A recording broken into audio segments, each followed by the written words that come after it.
Muy buenas tardes, bienvenidos nuevamente a estas charlas. Esta vez tenemos la presentación de un tema bastante interesante que va a ser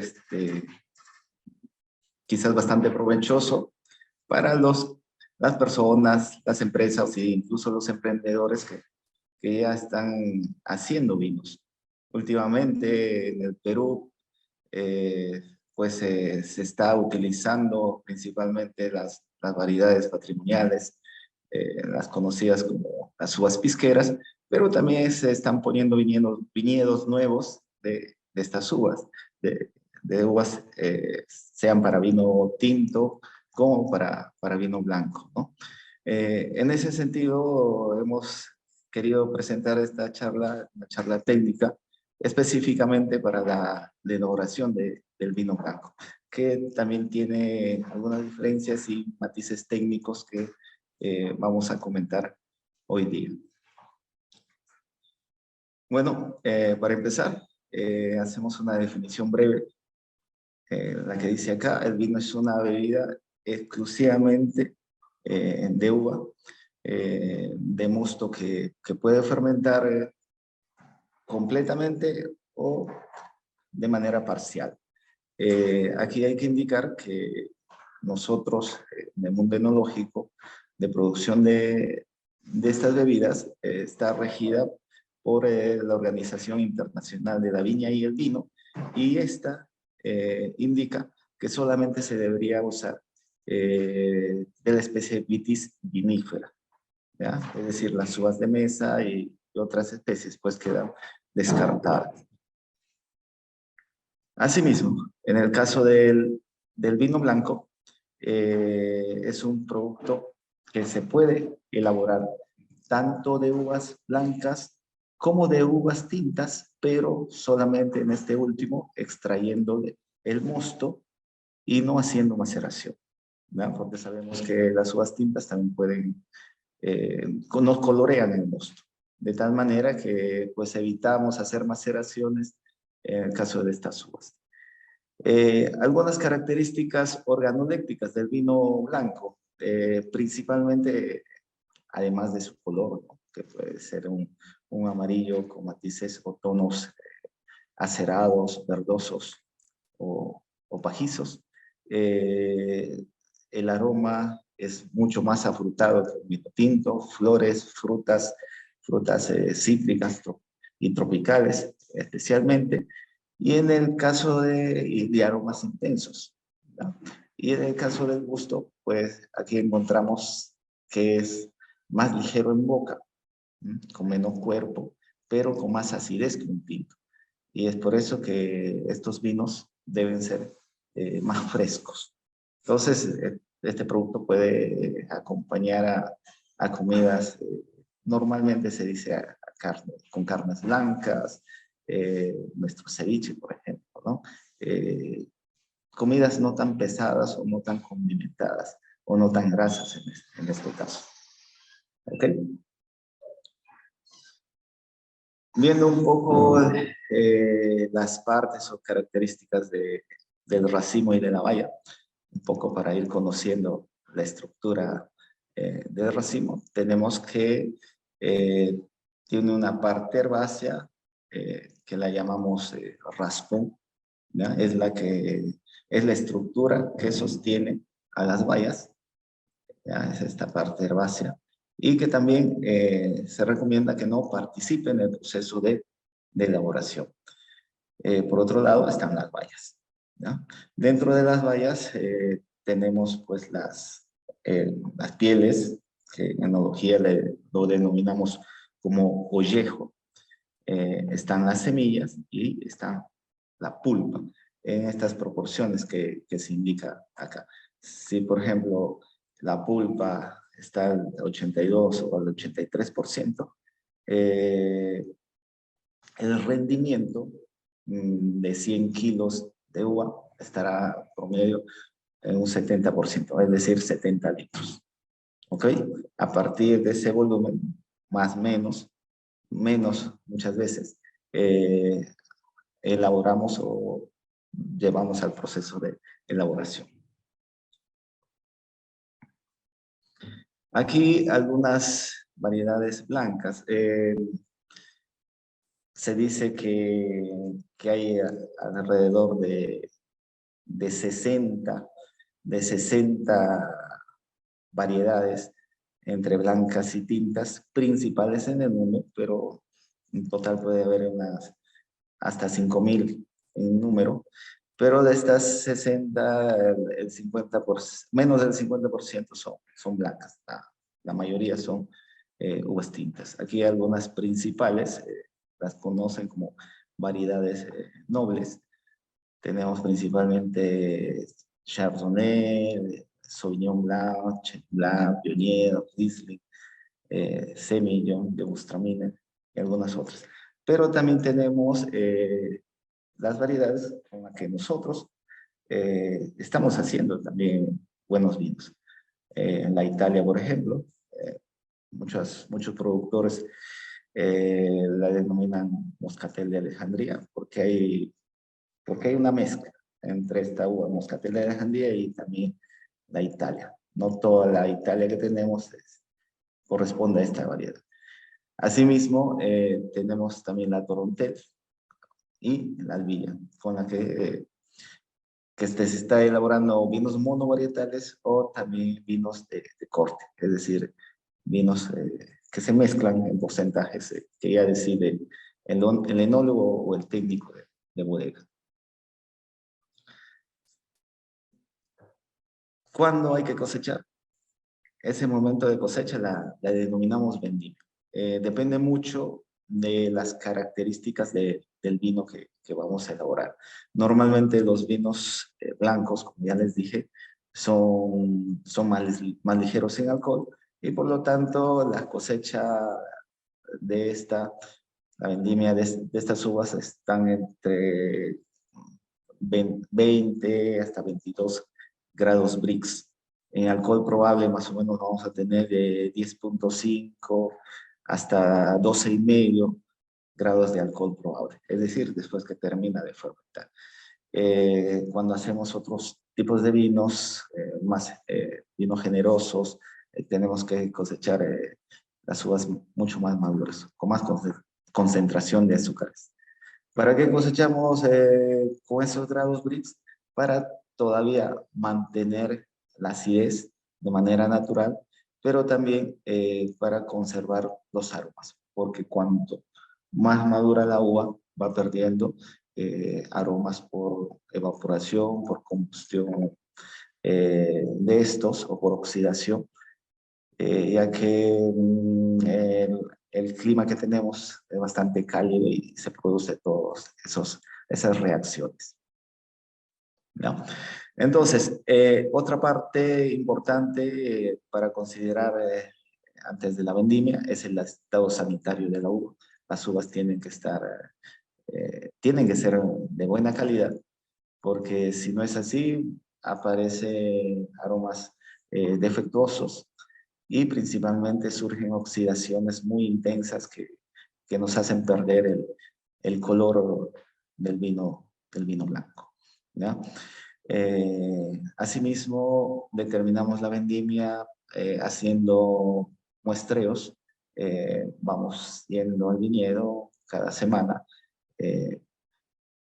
al menos unos 15 días a un mes antes de la fecha de la vendimia y vamos muestreando, vamos recogiendo bayas de desde distintos lados del viñedo o de las distintas filas que están las uvas, de tal manera que sacamos las muestras que nos van a ayudar a determinar el grado de madurez. Normalmente las operaciones básicas de análisis para determinar algunos parámetros, son para determinar el grado Brix, mediante un refractómetro o con un densímetro, y vamos viendo qué cantidad de azúcares tiene. Es ideal también tener un pH para medir la acidez, ¿ya? De tal manera que saber de antemano qué cantidad de ácidos tiene nuestra uva. Lo mismo nos mide acidez total. Si pudiéramos hacer un análisis de nitrógeno fácilmente asimilable, también sería importante, que muchas veces no se considera y pues a veces surgen problemas de paralización del mosto. ¿Ah? Bueno, en ese sentido, para determinar esa fecha óptima de vendimia, pues además de los análisis, nos recurrimos también al análisis visual, al análisis organoléptico en general, y de tal manera que nos va determinando el momento óptimo, según las características de sabor, de aroma, ¿ya? De cómo está la piel, si está más translúcida, el color de las semillas, esa tonalidad verde de las semillas que va cambiando a tonos un poquito más oscuros, ¿no? Entonces todo eso nos da un indicativo de cómo va a madurar nuestra uva y de tal forma que decidimos fijar la vendimia en una fecha determinada. Y para ello ya luego preparamos al corte con la gente, previamente preparamos la bodega, las máquinas, los depósitos, hacemos trabajos de higiene, sobre todo porque esta uva es muy sensible, le dije, a la oxidación, pero también a problemas microbiológicos. Aquí tenemos un diagrama de flujo en la cual ustedes ven, hay distintas operaciones iniciales después de la vendimia para extraer el mosto sobre todo. En la primera es mediante un prensado directo, es decir, la uva llega a la prensa y se extrae el mosto. ¿Ya? La segunda forma sería, moliendo la uva, despalillando y estrujando, y luego lo pasamos a la prensa. El tercer método sería moliendo la uva y lo llevamos a un tanque directamente. Hacemos el incubado de esa masa de vendimia molida, pero aquí la idea no es mantener solamente con los orujos, con las pieles y semillas, con el mosto, simplemente, ¿no? Aquí la idea es trabajar con frío, mantener a temperaturas bajas, menores a 10 grados, ¿verdad? Para extraer la parte aromática. Si esa maceración, porque es una maceración y maceración prefermentativa, no se hace con frío, vamos a tener aromas herbáceos muy fuertes, vamos a extraer muchos taninos y sustancias amargas o verdes que nos van a degradar la calidad del mosto. Pero en fin, el objetivo inicial es la extracción del mosto, sea el método que hagamos, que utilicemos, y este mosto va a ir depositado a un tanque, donde vamos a hacer una operación que le llamamos el desfangado. Ya vamos a ir aplicando cada paso. Sigue la fermentación, clarificación, estabilización, filtrado y embotellado. Todas estas operaciones la vamos a ir viendo a continuación. Aquí en el proceso de elaboración. Entonces, el primer paso sería la extracción del mosto. Lo usual que hacemos es llevar la uva ya en bodega a una máquina despalilladora estrujadora y esa uva molida la trasladamos a una prensa. Puede ser una prensa neumática, puede ser una prensa de tornillo, ¿ya? Claro, una prensa neumática le da un tratamiento más noble y más rápido, más efectivo, es más eficiente, ¿ya? Pero en la parte inicial, la parte del despalillado, también tenemos que tener una máquina adecuada. Normalmente bodegas pequeñas tenemos una máquina despalilladora que simplemente por golpe va desgranando, y no solamente desgranando, rompiendo las bayas y separando el escobajo, pero muchas veces también rompe mucho escobajo, esa parte verde que nos puede generar sabores y aromas herbáceos y puede degradar la calidad del producto. Hay máquinas despaldilladoras que tienen estas paletas de goma, que el tratamiento es más noble, más suave, incluso tienen un variador de velocidad que el movimiento del eje con las paletas va más lento y el desgranado va realizándose de manera más noble, sin ser muy agresivo y sin romper el escobajo. El prensado es importante. En el prensado ya podemos ir incorporando el sulfuroso que nos va a permitir que no se oxide el mosto. Pero la idea de estas dos operaciones es extraer el mosto y separarlo rápidamente de las partes sólidas, es decir, de los ollejos y de las semillas, que tenga el menor tiempo de contacto y a la vez que no se desprenda tanta cantidad de partículas sólidas en el mosto. Aquí hay algunas características generales de la extracción del mosto cuando hacemos, en el caso del prensado. Les decía que podemos utilizar los dos tipos de prensa. La extracción del total o la recuperación de mosto prensa va a ser alrededor del 15%. Si les decía que de 100 kilos vamos a obtener 70 litros aproximadamente, vamos a tener entonces una cantidad de mosto prensa que va a ser, que puede ser útil para mezclarlo con el mosto yema, con el mosto escurrido. Ese mosto yema escurrido está alrededor de 50-55% o 55 litros si es de 100 kilos, más el 15%, 15 litros de prensa, pues hacen ese 70%. A partir de ese 70% que lo convertimos en 100%, tenemos estas tres fracciones. Aquí le pongo mostos de distintas calidades, los cuales nos van a determinar si lo mezclamos o no con el mosto yema o con el mosto escurrido. Entonces, la primera fracción, que es el de mayor calidad, que es el escurrido y más la primera y segunda prensa, va a corresponder a un 60-70%.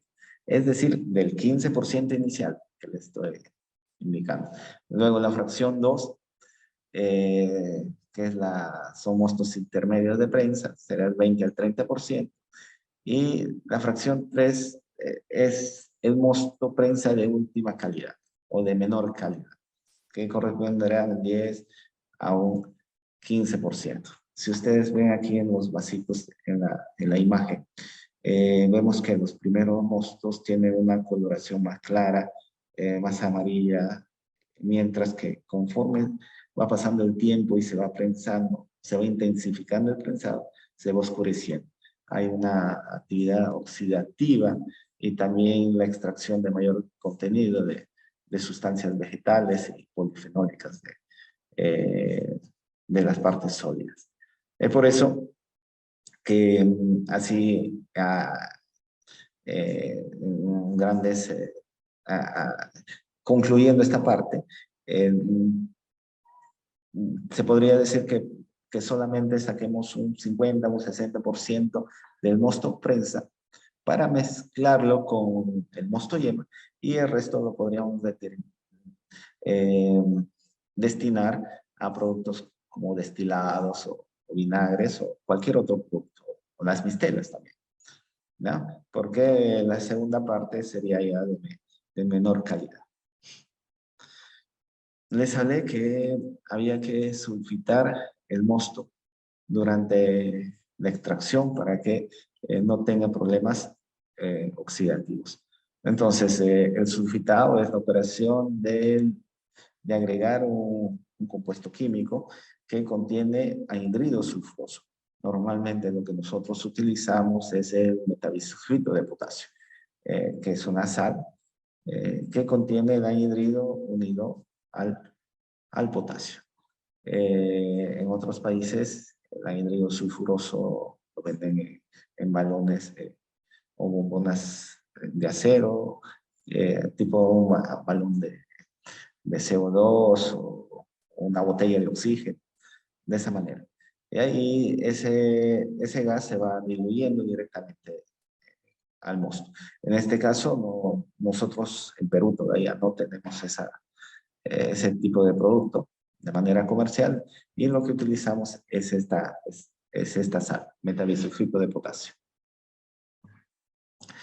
¿Qué propiedades o qué finalidad tiene el sulfitado o el metabisulfito en este caso? Por un lado, tiene la función de proteger al mosto de oxidaciones. Hay oxidaciones químicas directamente con el oxígeno o hay oxidaciones enzimáticas donde participan unos componentes propios de la uva. Les hablaba inicialmente que la uva debe tener buena sanidad, sobre todo las uvas blancas. ¿Ok? Todas las uvas sanas tienen una enzima que se llama tirosinasa, que el sulfuroso lo controla más fácilmente. Pero las uvas podridas tienen unas enzimas que se llaman lacasa, que son muy difíciles de controlar, incluso por el metabisulfito. Por eso que se debe prescindir de uvas enfermas, ¿ya? Porque tiene esta enzima que es muy resistente a este producto, a esta sal. Entonces, eh, sí o sí puede oxidarse o tenemos que agregar altas dosis de este componente, pero nos va a cambiar el aroma, el sabor. Entonces va a enmascarar las características del propio varietal cuando utilizamos dosis altas. Por otro lado, también el metabisulfito o el anhídrido sulfuroso lo utilizamos como agente microbiano o antimicrobiano. Entonces, porque inhibe y mata bacterias y levaduras de tal manera que el medio, es decir, el mosto, está más sano, ¿ya? Porque del campo, en la bodega, eh, o en el traslado de la misma uva puede sufrir una serie de contaminaciones. De tal manera que es bueno aplicar también este componente. Asimismo, tiene la propiedad de la acción disolvente, es decir, ayuda a disolver la pulpa que se encuentra adherida a las pieles de las uvas, de tal manera que obtenemos mayor rendimiento de mosto. Aquí tenemos algunas dosis. De uva sana podríamos utilizar de 8 a 10 gramos por hectolitro, es decir, por cada 100 litros de mosto, ¿ya? Saquen ustedes sus rendimientos cuando tengan una vendimia en función a 70% en promedio o como máximo y determinan la dosis que van a utilizar de este producto. En uva alterada, mayor a 10, mayor a 15, hasta 20, incluso gramos por hectolitro, pero van a tener problemas de inicio de fermentación, van a tener problemas le resta aroma al producto, al vino. Entonces, es mejor incluso hacer la vendimia seleccionando las uvas podridas en campo, es decir, eliminando todo lo que está malogrado. No mezclarlo incluso con la uva sana. Muchas veces se hace selección de la uva en bodega, pero ya la uva podrida ha venido junto con la uva sana, entonces se ha contaminado con esta enzima, con bacterias, de tal manera que ya se tiene problemas. Asimismo, el metabisulfito o el sulfuroso ayuda un poco a refrescar la temperatura de la uva, del mosto, en el sentido que absorbe calor. Pero también considerar que cuanto más funciones cumpla el consumo de este producto, es mayor.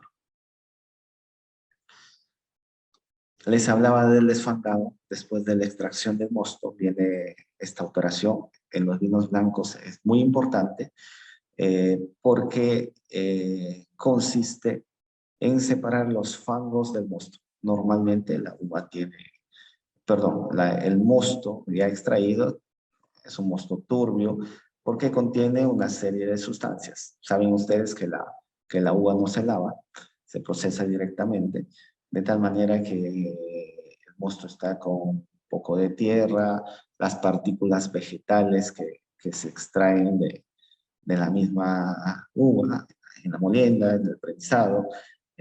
Hay gomas, mucílagos, pectinas, hay proteína. Entonces, el mosto está bastante turbio.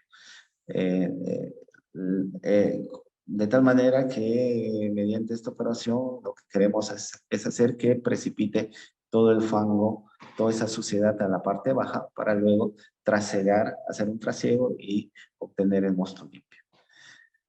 Ahí dice, se realiza antes de la fermentación. Hay que acordarnos esto como premisa.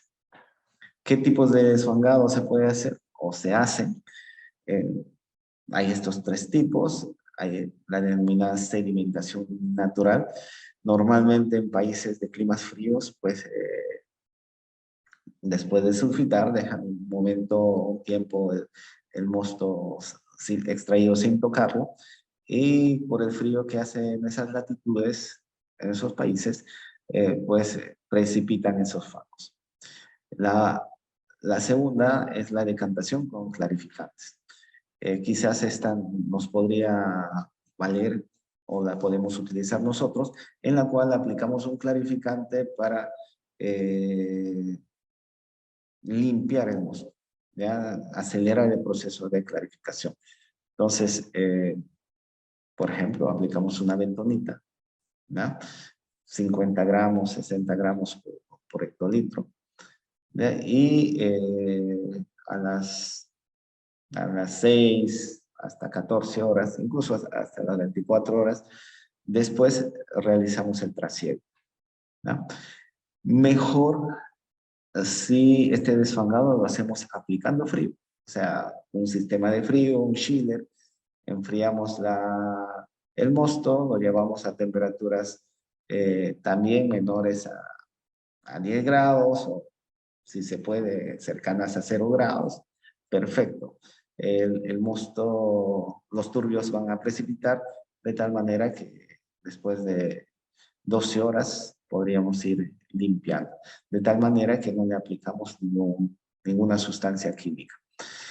Asimismo, muchos mostos contienen una gran cantidad de pectinas, de tal manera que es también recomendable aplicar enzimas pectolíticas para eliminar estas pectinas y precipitar de tal manera que obtenemos mostos más clarificados. Asimismo, se dice que la turbidez final del mosto que ha sido desfangado no debe disminuir menos de 50 NTU, ¿ya? Hasta un máximo de 200. ¿Qué significa? Son unidades de turbidez, unidades nefelométricas. ¿Ya? Se mide con un aparatito en la cual determinamos qué grado de turbidez tiene. Y debe estar en este rango de 50 a 200. ¿Por qué? Porque lo que queremos es que mantenga algunas sustancias necesarias para la fermentación, sobre todo los nutrientes. Aquí algunos efectos del desfangado, ¿ya? Los positivos, pues, tienen una mejora aromática y gustativa. Vamos a tener mostos muy intensos en aromas propios del varietal. Van a disminuir o se van a eliminar los aromas pesados y herbáceos. Al mismo tiempo, eliminamos gran cantidad de sustancias vegetales y polifenoles y por lo tanto desaparecen o disminuyen los sabores amargos. El vino sale más transparente, más amarillo, con menos oscuro, ¿no? Disminuimos también esos polifenoles y por lo tanto nuestro mosto se va a oxidar menos, ¿no? Va a durar en el tiempo. Y también, puede tener alguna desventaja. La principal es que disminuye la carga microbiana, principalmente de levaduras y los nutrientes que ya indicábamos antes.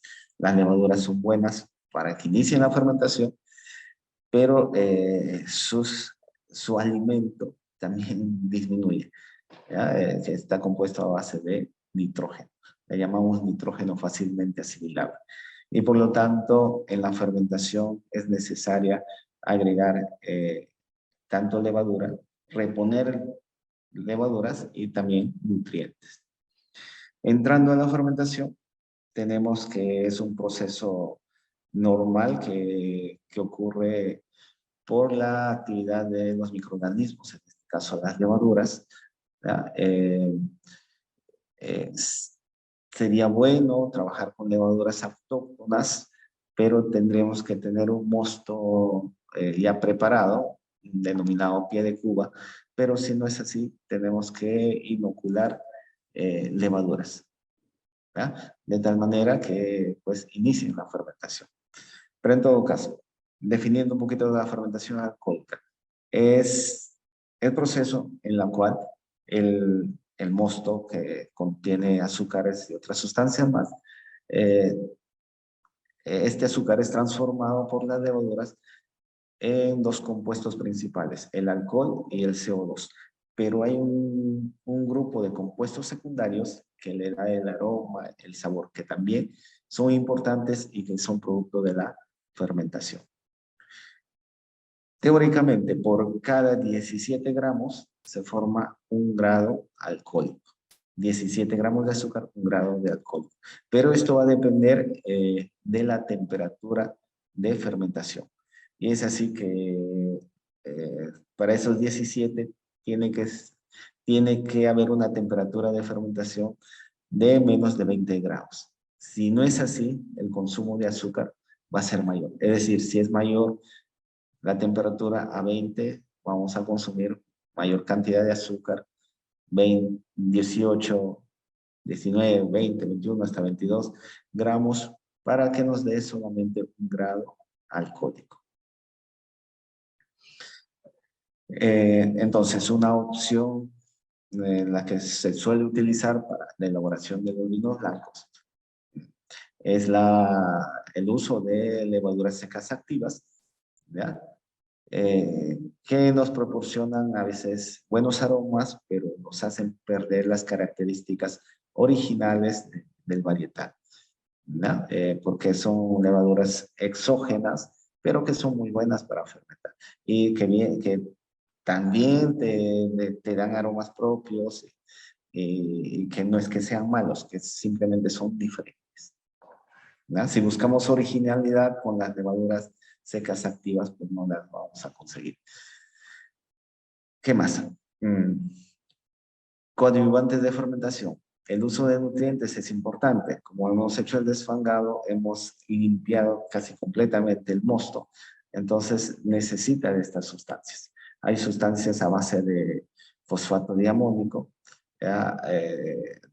Hay vitaminas que es para el crecimiento de las levaduras. De tal forma que estas levaduras utilizan estos nutrientes y vitaminas para su multiplicación, desarrollo y transformación, y por supuesto la transformación de los azúcares en las sustancias indicadas antes. Si nosotros aplicamos temperaturas de fermentación menores a 20 grados, menores a 20 grados centígrados, vamos a tener una fermentación que puede durar alrededor de 10 a 15 días, en promedio 15 días. ¿Ya? Si la temperatura de fermentación es cercana, por ejemplo, a 15, 16, puede durar unos 20 días la fermentación. La idea es que al elaborar, en este caso, los vinos secos, ¿ya? Para vinos secos, es que termine esta fermentación cuando tenemos una densidad en torno a 993 hasta 996 gramos por centímetro cúbico. ¿no? Ese es el valor de la densidad que debe tener el instrumento, el mostímetro, para determinar que la fermentación ha culminado. Control de la temperatura y el aroma.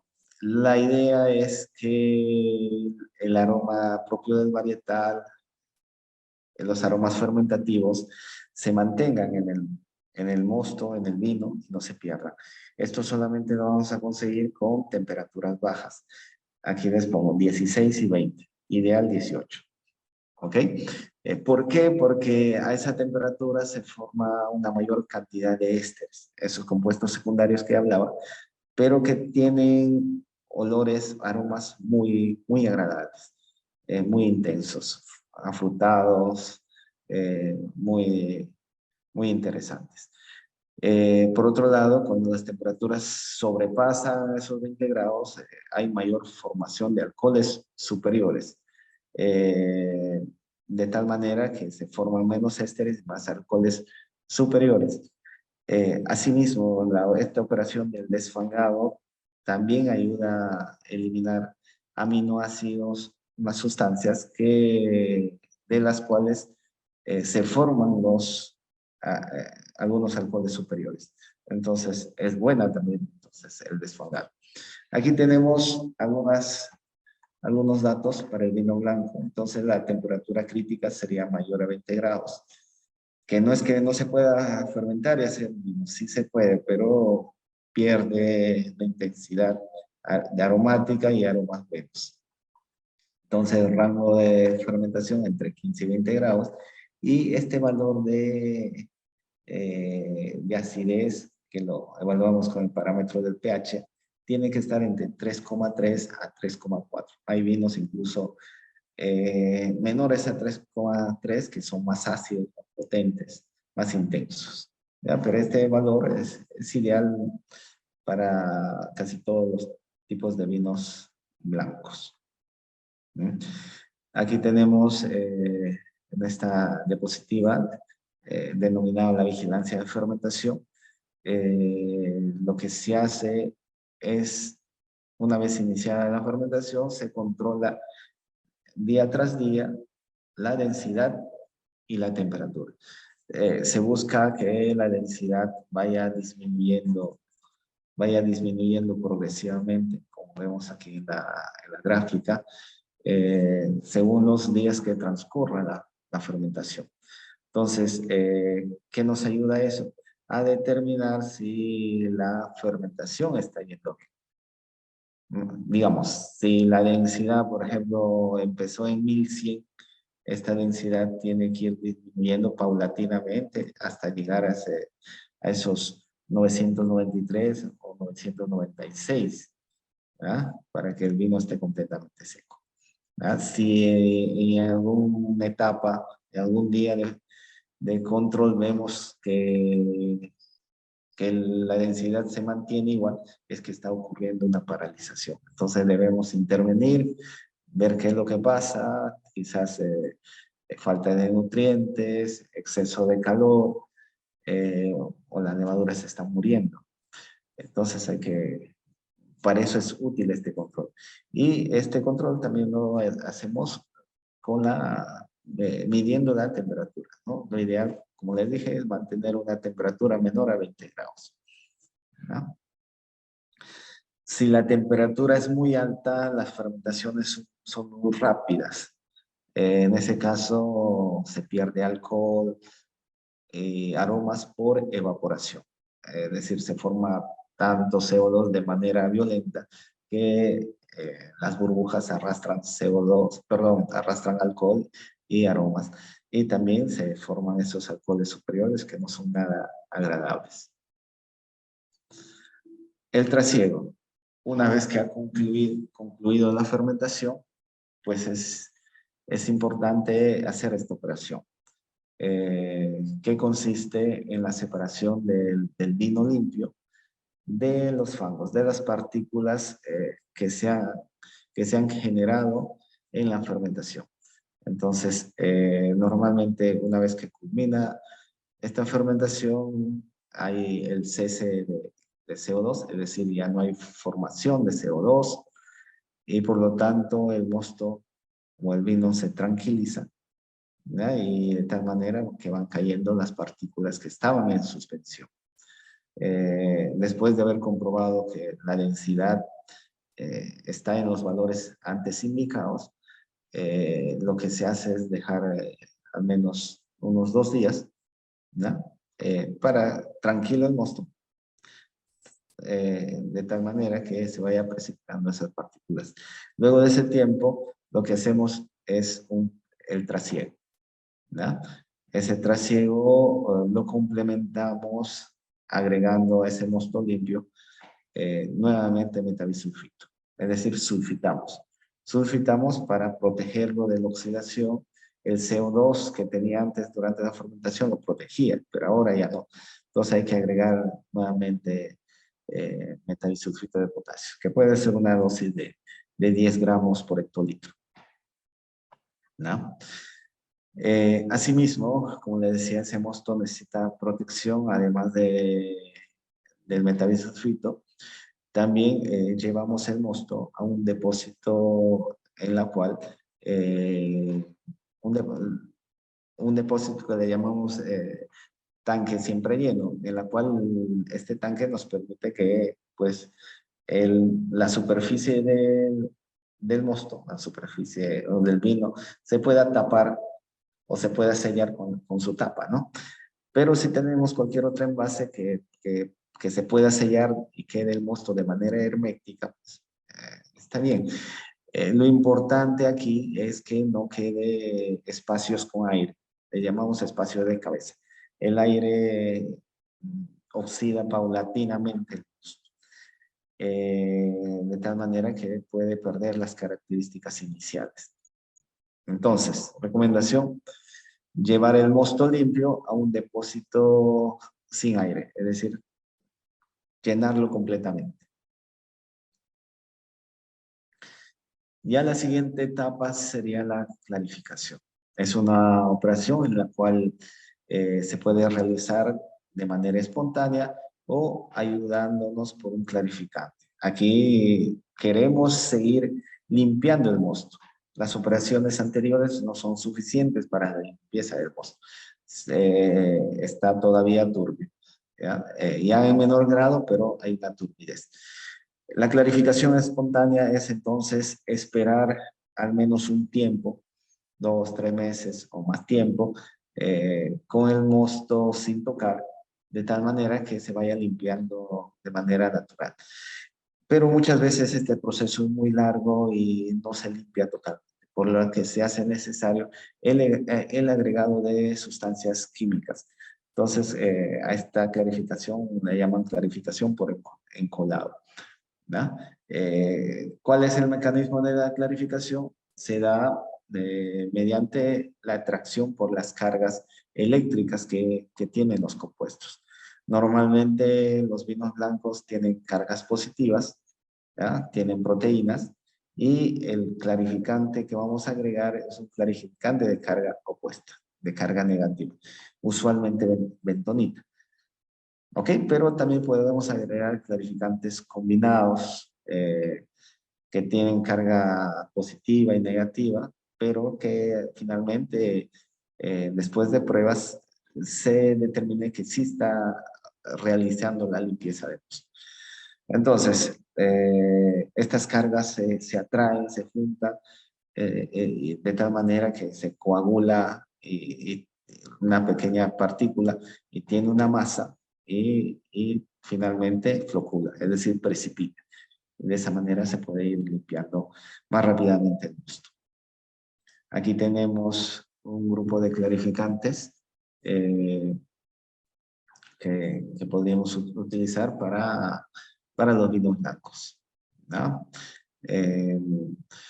Cuando les decía que podemos utilizar clarificantes combinados, podría ser, por ejemplo, del grupo de clarificantes minerales, tomamos el gel de sílice y lo trabajamos de manera combinada con la gelatina, ¿ya? De esa manera estamos utilizando 2 clarificantes. O también podemos utilizar la bentonita con la gelatina, o solamente la bentonita. ¿Ya? Aquí hay que hacer pruebas. Hay clarificantes sintéticos también, como la PUEPP, que nos ayuda a eliminar polifenoles, si en el caso, por ejemplo, eh, que, que vemos o comprobamos que nuestro vino está con cierta aspereza, con cierta astringencia y con una coloración más intensa. Entonces, aplicamos este producto. ¿Ya? La dosis está ahí indicada. Por otra parte, dentro del proceso general está la estabilización. La estabilización lo que busca es prevenir que se dé un proceso fermentativo o la descomposición o alteración del mismo vino y que genere alguna turbidez. Pero también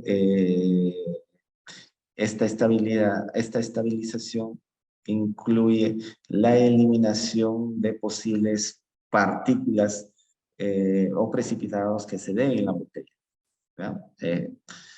De tal forma que tenemos que recurrir a procedimientos físicos o químicos. ¿No? Aquí hay algunas causas por las cuales el vino puede tener algún problema, ¿no? Problemas físico-químicos, por ejemplo, quiebra férrica o cúprica, cuando la uva o el mosto tiene algún contenido de estos elementos. ¿Qué más? Precipitación de bitartratos. Este producto se va a formar de manera natural entre la unión del ácido tartárico, que es el ácido principal de la uva, cuando se une al potasio, que también tiene la uva, pero que también nosotros lo agregamos al momento de utilizar el metabisulfito. Puede oxidarse, puede haber problemas microbiológicos, ¿ya? Picado, tanto acético como láctico, la BRET, que las dos primeras son ocasionadas por bacterias, la tercera, la BRET, o la levadura Brettanomyces, que te da olores muy desagradables. También una serie de problemas de tipo coloidales que te dan mucha turbidez, la quiebra proteica y precipitación también de materia colorante, pues, en el caso de los vinos tintos. Y problemas enzimáticos, la quiebra oxidasa con la enzima, sobre todo la casa que proviene de las uvas podridas. Entonces, se trata de prevenir todos estos problemas, ¿ya? Mediante la estabilización o tal vez llegar a hacer una corrección. Para la estabilización del bitartrato de potasio, ¿ya? Se utiliza dos métodos, una estabilización física y una química. Por un lado, la física incluye la aplicación o tener un chiller, un sistema de frío que nos enfríe el vino a temperaturas menores a 0 grados. Según la graduación alcohólica del vino, estaremos entre -2 hasta -5 grados centígrados, que llevamos el vino por un lapso de tiempo de 7 hasta 12 días. ¿Ya? Luego de ese tiempo, lo que hacemos, se forman estas sales en el fondo, ¿ya? O ahí vemos pegado al serpentín, ¿ya? Y trasegamos el mosto, pero con filtración. Cuando aún está con frío, filtramos para también eliminar las partículas de cristales que están en suspensión, que no han logrado precipitarse.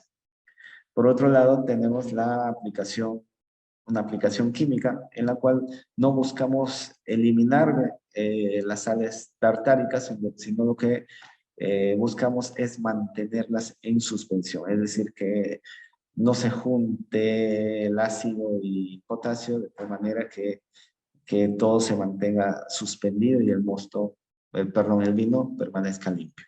Podemos utilizar la carboximetilcelulosa, ¿no? Y el poliaspartato de potasio en las dosis que aquí se está indicando. Hay también la estabilización biológica es necesaria inicialmente en materia prima, cuando la llevamos a bodega, extraemos el mosto, utilizamos el metabisulfito, después de la fermentación, el metabisulfito, y en esta etapa de conservación o para llegar ya a la etapa de embotellado, también tenemos que utilizar este producto. Digamos que es un producto importante para la elaboración de estos vinos. Por lo tanto, entonces el objetivo de la estabilización biológica es una acción sobre los microorganismos que, que tiene el mosto o el vino mismo, levaduras, bacterias y las mismas enzimas. Entonces, también hay una estabilización biológica de manera física que la realizamos de manera con la operación de la filtración y el centrifugado.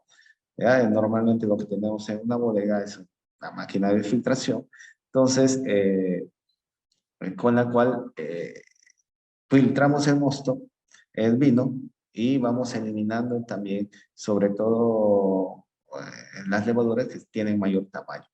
En el caso de las bacterias es muy difícil porque su tamaño son micras, es decir, tamaños muy pequeñísimos, que las placas, la porosidad de las placas no las retiene, es imposible. Entonces, para evitar todo eso, hacemos una aplicación química de anhídrido sulfuroso, en la cual nos lleve a valores mayores a 30 miligramos por litro de sulfuroso libre. Es la unidad que se utiliza en esta etapa. ¿Ya? Luego les explico eso. También si nuestro vino tiene restos de dulce, tenemos que utilizar sorbato de potasio. Es decir, siempre y cuando el vino tenga algún contenido de azúcar, de dulce, hay que utilizar sorbato de potasio. Es necesario para reforzar la acción del metabisulfito de potasio. ¿Ya? Entonces, una dosis de 0,1 a 0,2 gramos por litro será suficiente. Cuanto más dulce, mayor cantidad de sorbato. Es importante analizar el vino antes del embotellado. Organolépticamente no podemos determinar todo eso. Quizás un técnico, un enólogo, una persona, un bodeguero, pueden determinar algunas características como la acidez, el grado alcohólico, pero el sulfuroso es más difícil, ¿no? Es imposible. Entonces hay que recurrir a un análisis de laboratorio. Entonces, si es que tendríamos que hacer un análisis de laboratorio, podríamos hacer estos que lo estoy presentando aquí. Entonces, los vinos blancos secos, que les decía que podrían estar en una graduación alcohólica del 10,5 a 12,5, es ideal para que sea más ligero, más fresco, una acidez total entre 6 y 9 gramos por litro, pH de 3,3 a 3,4, el sulfuroso libre entre 30 y 40 gramos. Esto es que hay, ¿por qué sulfuroso libre? Cuando se aplica el metabisulfito o el anhídrido sulfuroso, el vino tiene una serie de compuestos con las cuales parte de ese sulfuroso, más del 50% se combina, que se convierte entonces en un compuesto no activo, es decir, el sulfuroso combinado, esa parte no protege de la oxidación, no es antimicrobiano. Y hay otra parte, otra fracción que queda como sulfuroso libre, que es el antimicrobiano, el antioxidante. Entonces esa partecita libre que queda es este componente o es este parámetro. Pero esto lo determinamos solamente en laboratorio. Y debemos hacerlo porque es la única manera de saber qué contenido, qué concentración se tiene de este compuesto en nuestro vino. Si hace falta corregir, pues añadimos y antes del embotellado. Asimismo, nuestros vinos deben tener una acidez volátil. Esta AV significa acidez volátil, la AT significa acidez total y la GL, grado alcohólico Gay-Lussac. Por hablando de la acidez volátil, no debe superar de 0,8 gramos por litro. Mayor cantidad implica que el vino tiene problemas de acidificación, es decir, se está vinagrando. Mayor a 0,8 gramos por litro ya vamos a sentir esa acidez volátil tanto en nariz como en boca. Y entonces ya el vino va perdiendo calidad. Y en el caso de los vinos secos siempre deben tener una cantidad de azúcares reductores, es decir, el contenido de dulce menor a 5 gramos por litro. Mientras que los semisecos tienen concentraciones de azúcares superiores, mayor a 5, pueden ser superiores a 50. Los considerados semisecos en Perú tienen más de 30 gramos por litro, es decir, un contenido alto. Entonces, lo que les decía antes, el segundo compuesto que añadimos como antimicrobiano o conservante es el sorbato, ¿no? Dosis cercanas a 50 gramos por litro de azúcares utilizamos 20 gramos por litro. 20 gramos por hectolitro de sorbato de potasio, ¿no? Y en el caso del sulfuroso libre, ya es una cantidad mayor, pues que debe tener, ¿no? De 40 hasta 80 miligramos por litro, ¿no? Luego de la estabilización, tenemos que hacer una operación final, que es la filtración. Pero esta operación final es para ya dejar el vino brillante y libre de partículas, e incluso se utiliza placas de filtración esterilizantes, ¿no? Para dejar completamente libre de partículas. El vino debe estar completamente libre. Y es así que las placas están numeradas en función a la porosidad que tienen, ¿verdad? Todo de esta línea, ¿ya? Significa que son placas esterilizantes, ¿ya? Menores a 0,5 micras, y para arriba ya tenemos placas de mayor micraje, pero que también se utilizan para vinos tintos, por ejemplo, vinos tintos entre 1,5 a 2,5 micras, incluso hasta 3. Mistelas o vinos muy dulces, mayor a 3, o por ejemplo 4,5. En esta marca, Beco, este es su código. Pero lo importante aquí es que ustedes aprendan a saber qué micraje de placas necesitan para filtrar uno u otro producto, ¿no? No importan los códigos, cada empresa tiene códigos distintos. Lo importante es el micraje que va a ser el mismo, o lo van a tener que solicitar a ustedes al momento que compren o adquieran una determinada placa de una porosidad X. Bien, una vez que hemos pasado todas estas operaciones, el proceso final sería el embotellado. Previamente al embotellado tenemos que preparar desinfectando, higienizando las máquinas por donde va a recorrer el vino. Es decir, desinfectamos la máquina de filtro, la máquina llenadora, ¿ya? Las mangueras.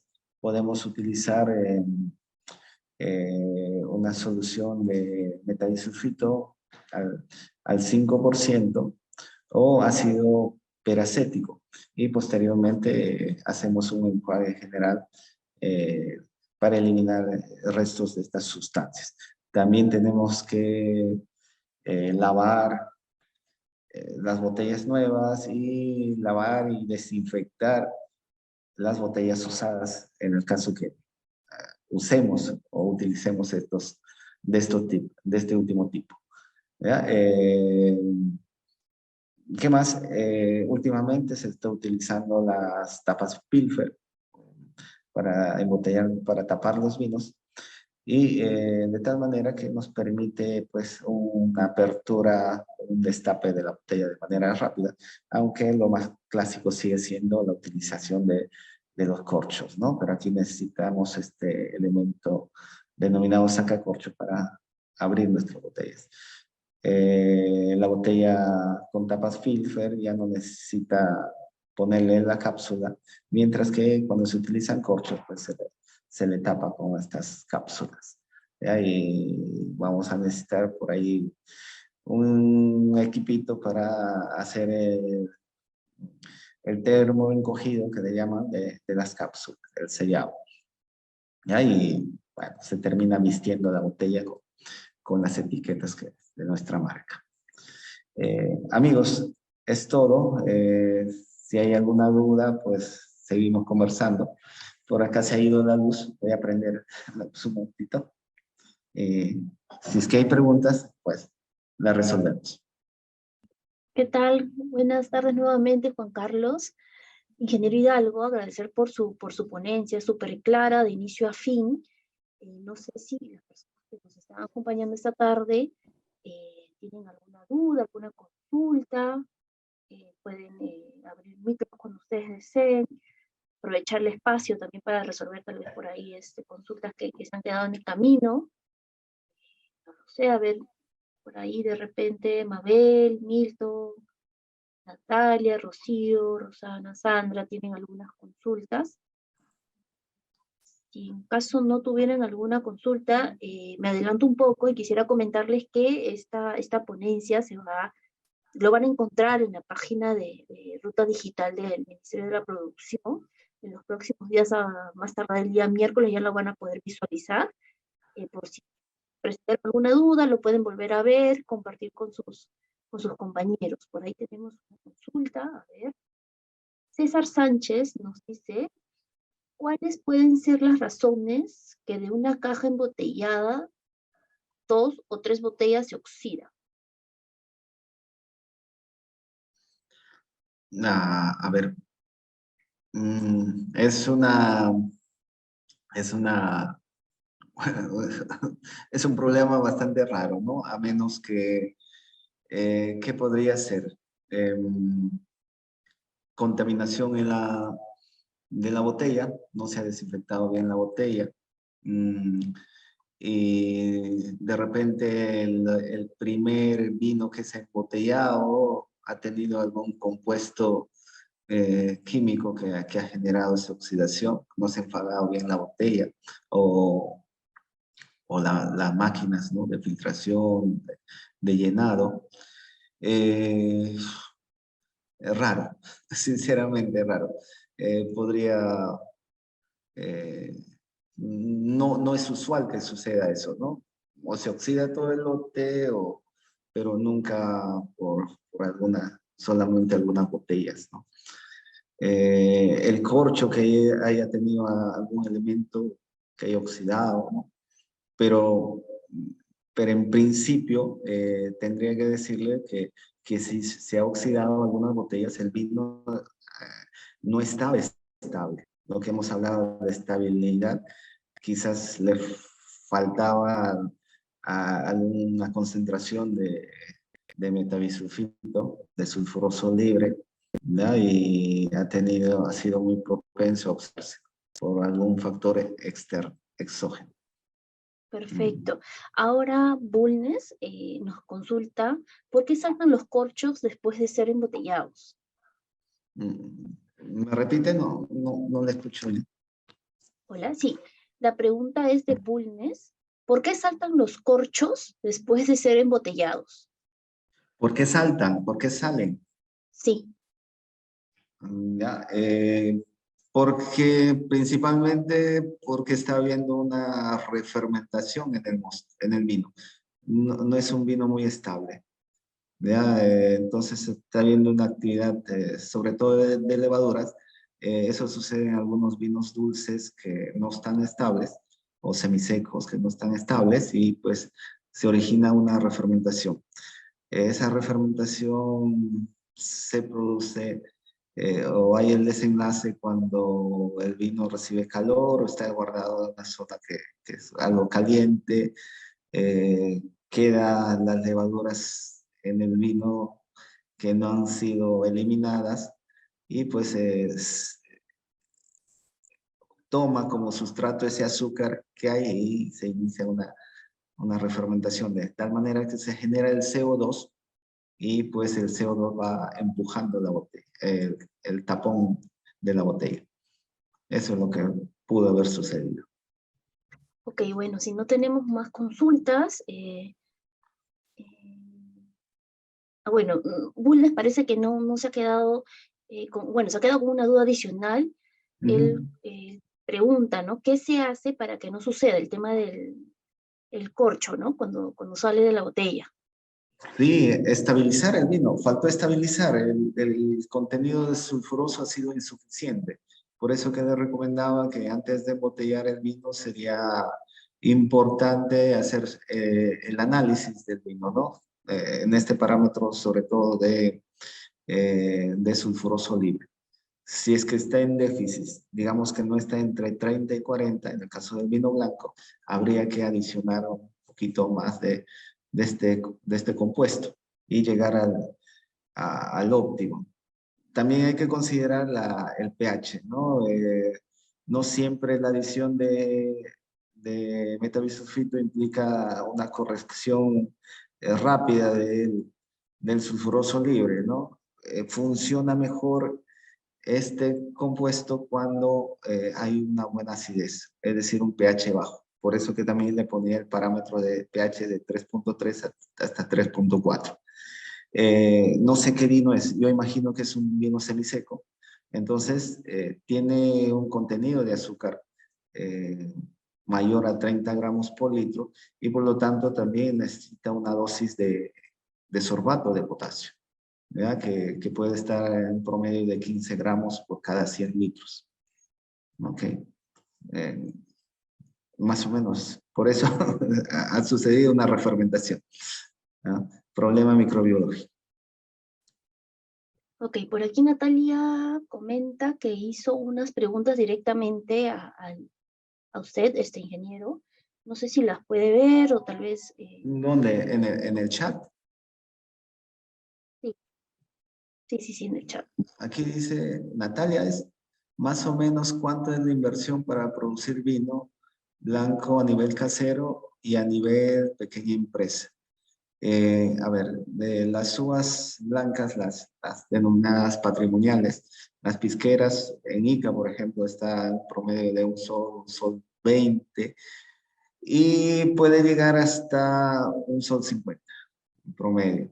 Por cada, por cada kilo de uva obtenemos una botella de vino.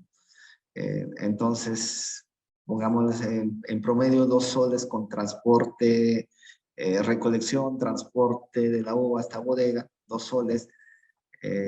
Luego le aumentamos a eso el proceso de elaboración, maquinaria, la maquila, electricidad, mano de obra, otros 2 soles más. Botella, 2 soles 50, se han encarecido las botellas, vamos 6 soles 50. Cápsulas, tapones, a 7 soles, los insumos químicos que podrían ser 20, 30 céntimos, cajas y etiquetas, las etiquetas dependiendo de las características puede estar 1 sol hasta 3 soles. Una botella tranquilamente te puede costar entre 10 a 12 soles. Bueno, ajustándose todo, 8 soles. Eso sería el promedio con estos cálculos rápidos. ¿Ya? Claro, una empresa que ya tiene todo montado y produce en grandes cantidades, pues esos costos se pueden reducir. Ok, ¿Qué más dice? muchas gracias. Espero, bueno, haber resuelto a través de usted todas las dudas que han podido surgir a raíz de la ponencia. Con esto ya estaríamos cerrando. Agradecer nuevamente su participación. Recordarles que este video va a estar colgado en la página del Ministerio de la Producción en Ruta Digital en los próximos días para que ustedes puedan revisarlo nuevamente. Así que nada, y con nosotros bueno, nos vemos el siguiente mes, en el que abordaremos otros temas también en Ruta Digital, así es. Muy bien, hasta Nada, luego. gracias a todos. Hasta luego. Ujú.